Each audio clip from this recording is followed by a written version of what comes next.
और साइंस की अफादियत वक्त गुजरने के साथ साथ जैसे एआई और दीगर चीज़ें आप उसमें देख ही रहे हैं, लेकिन वक्त गुजरने के साथ साथ टेक्नोलॉजी में जिस तरह बूम आ रहा है, साइंस की मुख्तलिफ शाखें बहुत इम्पॉर्टेंट साबित हो रही हैं।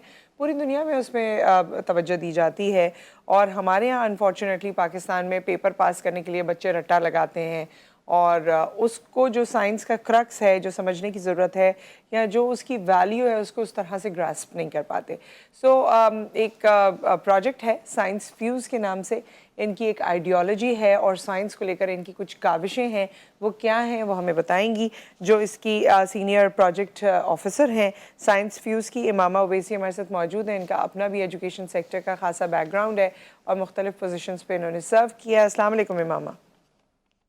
वालेकुम अस्सलाम, thank you for having me. Thank you for your time. So Imama, ये साइंस फ्यूज़ है क्या, पहले हमें इसके बारे में बताइए और आप किस तरह से अपनी सर्विसेज लोगों को प्रोवाइड कर रहे हैं। बिल्कुल। सो साइंस फ्यूज एक सोशल एंटरप्राइज और एक एनजीओ है। हम्म। हम पाकिस्तान में पिछले 4-5 साल से काम कर रहे हैं, जिसमें हमारा मकसद है बेसिकली साइंस की तालीम को अलग अलग बैकग्राउंड्स, अलग अलग सोशियो इकोनॉमिक सेक्टर से ताल्लुक़ रखने वाले बच्चों तक पहुंचाया जाए, ताकि पाकिस्तान में भी साइंस की जो तालीम का मयार है उसको बेहतर किया जा सके। हम्म। हम लोग जिस तरह बिल्कुल कह रही थी कि क्लासरूम्स की चार दीवारी के अंदर और किताबों तक साइंस महदूद रहती है और एग्जाम्स पास करने के लिए एक ऐसा सब्जेक्ट है जिसको बच्चे बस रट्टा लगाते हैं, that's the philosophy that we want to change. कि साइंस तो एक इतना जॉयफुल सब्जेक्ट है, it's within you, it's all around you, आपके गार्डन में, आपके किचन में। हम्म। तो किस तरह से आप रोजमर्रा की आसान चीजों के साथ साइंस को एक्सपीरियंस कर सकते हैं। आपको किसी फैंसी लैब की जरूरत नहीं है साइंस करने के लिए, साइंस तो हर जगह मौजूद है। Hmm. So that's our basic mission. And हम लोग अपनी सर्विसेज बच्चों तक, टीचर्स तक, मुख्तलिफ इदारों तक, जिसमें बड़े बड़े नाम भी शामिल हैं, TCF, TFP, hmm. Work with the government as well. ये सो वी कुछ आप ही वर्क लोगों की विद, वीडियोस है आई गेस जो हम इस वक्त चला भी रहे हैं, यस, जो आप एब्सोल्युटली, देख जी रहे हैं। जी राइट। सो जी जी। इसमें इसमें काफ़ी, इसमें तो बहुत इंटरेस्टिंग लग रहा है। और इसमें तो आप लोग काफ़ी एक्सपेरिमेंट करते हुए नज़र आ रहे हैं, जबकि आप कह रही हैं लैब्स की भी ऐसा ज़रूरत नहीं है।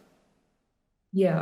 So the joy of science is not restricted to the just lab. fancy videos around the world. आप विनेगर से, बेकिंग सोडा से 10 ओके। एक्सपेरिमेंट्स कर सकते हैं। ये जो वीडियोस चल रही थी, this was a very special project called steam Pakistan in collaboration with the federal ministry of education in Islamabad, जहाँ पे ओके। हमने 10 स्कूल्स में एक साइंस का मेला खड़ा किया, which was a low cost Mela. Okay. और इससे अच्छा, ये आप लोग जब स्टेम का भी, क्योंकि मैंने आपके बारे में देखा कि स्टेम के हवाले से भी आप लोग काफ़ी काम करें, और स्टेम मुझे ये लगता है कि ये वर्ड तो, या STEM के अलग अलग जो ये तमाम चीज़ें लोगों को समझ में तो आ गई हैं कि ये अब्रीविएशन किस लिए है, मगर इसकी जो, इसका जो क्रक्स है वो अभी समझ में नहीं आया। और उसके बारे में भी जो लोग एजुकेशन देते हैं वो भी अभी उस तरह से फ़ाल नहीं है। आप लोग स्टेम एजुकेशन कैसे इम्पार्ट करते हैं और कोलैबोरेशंस कैसे करते हैं, क्योंकि ये तो वन ऑफ हो गया ना कि एक मेला हो गया। आप लोगों का बाकी एजेंडा क्या है, या बाकी आपका जो एक पूरा डिज़ाइन है वो क्या है इस प्रोजेक्ट को लेकर। बिल्कुल। सो स्टेम की जिस तरह से आपने बात की, हमारा मकसद होता है कि साइंस करना एक अमल है, it's a process. So science की जो तहकीक के स्किल्स होते हैं, जब आप बच्चे को वो तहकीक के स्किल्स सिखा देते हैं, तो then the entire world is their playground. फिर उनको किसी किताब, किसी मिस इमामा की ज़रूरत नहीं होगी कि वो आए और उनको साइंस पढ़ाएं। अब उनको वो स्किल्स आ गए हैं जिससे वो खुद दुनिया में जाके तहकीक कर सकते हैं। अच्छा। चाहे वो एक गार्डन में क्यों ना करें, चाहे वो अपने किचन में करें, चाहे वो किसी लैब में करें। सो साइंटिफिक प्रोसेस बच्चों को सिखाना is our basic agenda and mission through our programs. So okay. How we partner with different organizations is कि हम उनको खुद रीच आउट करते हैं, वी सीक डिफरेंट प्रोजेक्ट्स, जिसमें स्कूल्स हो गए जहाँ पे हम जाके long term, short term, middle term, जिस तरह के भी स्कूल की नीड्स हैं उस हिसाब से एक प्रोग्राम क्यूरेट करते हैं। प्रोग्राम 8 हफ्तों का भी हो सकता है, प्रोग्राम 1 साल का भी हो सकता है। एंड हम बच्चों के साथ वीकली, मंथली क्लासेस करते हैं। बट वी ऑल्सो अंडरस्टैंड कि टीचर्स के साथ काम करना एक लॉन्ग टर्म सोल्यूशन है, because kids keep passing out of schools but the teachers stay there. So yeah that's a sustainable way of working inside the education system. अभी जो सो आपकी क्यों वीडियोस चल रही हैं, सॉरी फॉर द इंटरप्शन, लेकिन उसमें बिल्कुल नहीं लग रहा कि बच्चे साइंस पढ़ रहे हैं। उसमें लग रहा है कि उनकी कोई फ़न एक्टिविटी हो रही है, और जिस तरह से वो उसमें इन्वॉल्व हैं वो मुझे देख के it's a pleasant surprise. Yeah, it's absolutely joyful जब बच्चे आपसे इतने amazing questions पूछते हैं। और मेरी डिग्री है बायोटेक्नोलॉजी में, but sometimes they will ask me a question and I will be like, oh no, मैंने ये कैसे नहीं जाना, मुझे क्यों नहीं इसका पता, और बच्चों ने इतना मेरे से बड़ा सवाल कैसे पूछ लिया, so right. it really humbles you and it shows you कि बच्चे बहुत curious हैं। चाहे आप किसी बड़े स्कूल LGS में चले जाएं, या आप किसी गवर्नमेंट इदारे या किसी चैरिटेबल ऑर्गेनाइजेशन में चले जाएं। I've personally experienced in my 4 years in the sector that all children are curious. In fact, I feel like the students जो गवर्नमेंट स्कूल्स में होते हैं, जो NGOs में होते हैं, उनके अंदर एक ज्यादा चाह होती है कि उनको बिल्कुल सिखाया मामा, जाए। ये आपकी बात सही है, लेकिन होता ये है at this stage they are curious and they want to learn, but with each passing stage you reach a point where you lose interest in science. And when you Absolutely. study Right. chemistry, when you study physics, it's the same curriculum over and over the years जो हम देख रहे हैं, और उसमें फिर कोई ऐसे changes नहीं है, और उस वक्त जो है it's all boring. So वो जो टाइम है ना, वो जो ओ लेवल्स का या कैम्ब्रिज का टाइम होता है या 9th मैट्रिक का टाइम होता है, हम देखते हैं उस वक्त जितनी बोरिंग स्टडीज़ होती हैं, जबकि उस वक्त सबसे ज़्यादा एक्साइटिंग स्टडीज़ होनी चाहिए, because that's the crucial year for the student. तो ये कैसे बदला जा सकता है? I absolutely agree. I feel like you and I, हम भी आज शायद उतने curious ना हो जितने हम curious थे जब हम बच्चे छोटे थे, थे, right? Yes. And I think this is the failure of the education system कि वो curiosity बढ़ाने की बजाय, sustain करने की बजाय आपने completely उसको खत्म कर दिया या कम कर दिया। Right. I remember A level was probably the most difficult time of my life. I ended up studying It science in is, it university. is for everybody, yes. A levels was Yeah, horrible. yeah. So I think the idea behind science is not to pass exams.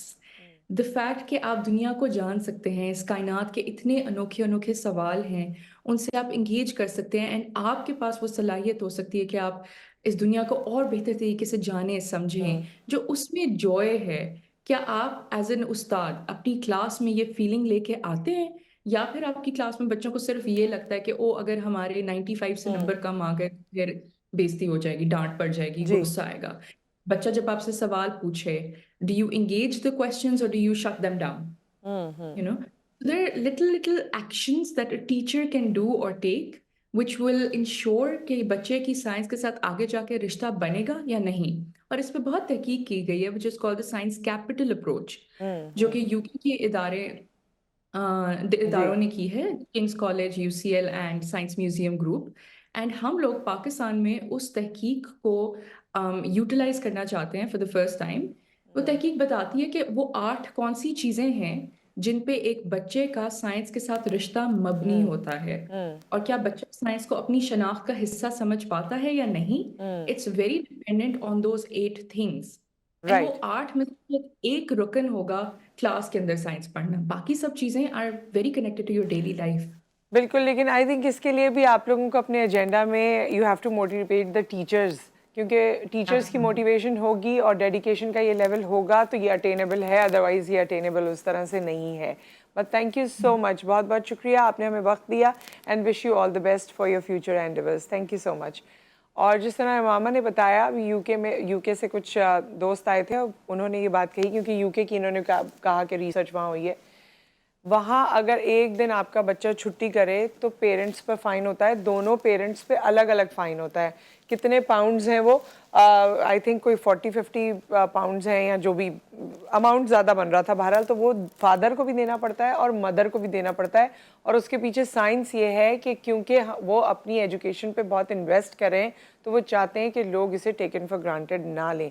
सो दुनिया इस level पर काम कर रही है, और हमारे यहाँ जो लेवल है, हमारे यहाँ बच्चे एहतजाज कर रहे हैं, जिसके बारे में भी आगे हम आपको आने वाले दिनों में फॉलो अप देंगे। एक ब्रेक यहाँ पर आ गया, ब्रेक के बाद वापस आते हैं और फिर एक और टॉपिक और एक और मेहमान के साथ आपके सामने गुफ्तगू होगी।